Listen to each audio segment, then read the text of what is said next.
Well, around 80 medics are getting ready to head to Sierra Leone at the moment. They will be there training local health workers, Sierra Leone health workers, on how to treat Ebola patients safely.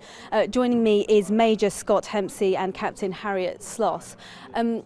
Scott, you are overseeing the squadron. Just tell us exactly what they'll be doing once they get onto the ground. When we get onto the ground in Sierra Leone, what we'll be doing is we'll be training the local Sierra Leone healthcare workers so that they can get the infection control skills up to standard, where they can operate and practice safely within the new 700-bed facility that's being built.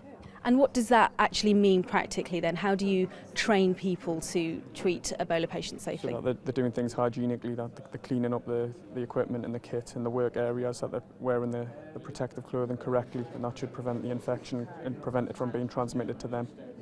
And Harriet, you've overseen the training of everyone here today. What do you think are the biggest challenges you face when you head out there? I think the biggest challenges are making sure that our medics are able to deliver that training that they've received out on the ground and have the correct equipment and resources to be able to do so. I'm fully confident they will be able to do a good job when they get out there.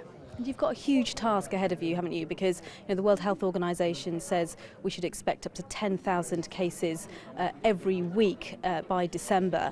I mean, how do you think you'll cope with that level of problems? This is kind of incidents our medics train for, so they're all well prepared, they're all fully trained, and we've just updated that training with mission-specific tasking so that they understand exactly what they're going out there to do, and we'll validate them that they are able to do that. So I'm fully confident they'll be able to do that.